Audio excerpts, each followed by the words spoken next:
4 Days in Guantanamo, which is a very distressing documentary comprised largely of CCTV video footage of the interrogation of Omar Khadr, I'm pronouncing his name properly, who was imprisoned. He was captured at the age of 15 following a firefight with the Americans, during which an American medic was killed.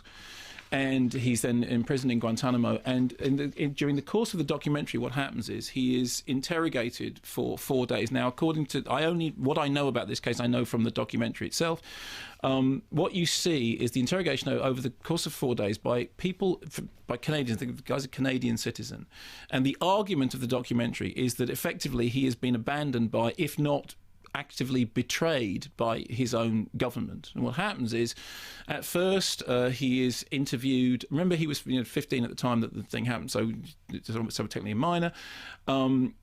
16 at the time that they interview him, I think. So when he first speaks to them, he believes that they are on his side, that they are there to fight his case, to be an advocate for him. It very quickly becomes apparent to him that that's actually not why they're there, that what they appear to be there to do is to interrogate him, to get information from him, and perhaps they are therefore more working in conjunction with the Americans than they are working on his behalf. And then over the space of the next 4 interviews, which take place over 4 days, you see him retreat from what initially looks like being engaged and cooperative, firstly into an extremely distressing sequence in which you see him balled up, just wailing over and over again for his mother, a sequence which apparently lasted for the best part of an hour, and then retreating into himself and more refusing to cooperate as the interrogators become more and more manipulatively forceful with him.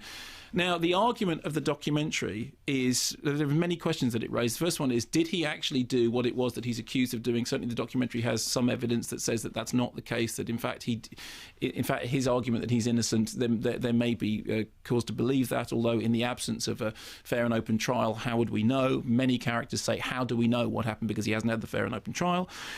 Even if the accusations against him are true, does he not count as a child soldier and therefore a victim as opposed to a perpetrator?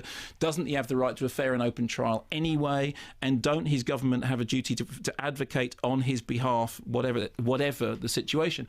And this is interspersed with talking heads, a number of Canadians and civil rights lawyers acting on his behalf, being genuinely outraged about this case. One of the most striking voices is a character who worked in interrogation, and it was described as the monster, as the king of pain, a character who seems to be somebody who has done, by his own admission, has done terrible things. And he says, I think this guy was mistreated.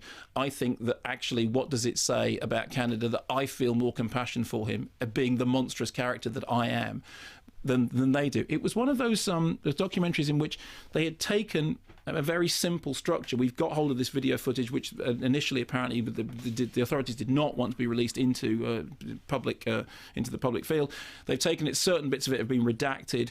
What you're left with is very distressing, raises a number of questions, raises very, very sort of serious issues with which it deals in a manner which I felt was not exploitative, and yet was gripping and disturbing and genuine. And it is one of those things, as a documentary, that you come out at the end of it thinking that genuinely is a terrible situation. I would advise people to watch it because, although it doesn't, I know it sounds like a tough watch, it is worth it, because I think what they've done with that video footage, I think the way they've used that video footage it seemed to me to be balanced and fair, but more importantly was done in a way that was dramatically engaging, even if, as my case was, I didn't know about this case beforehand. And as the documentary says, why don't we know about this case beforehand?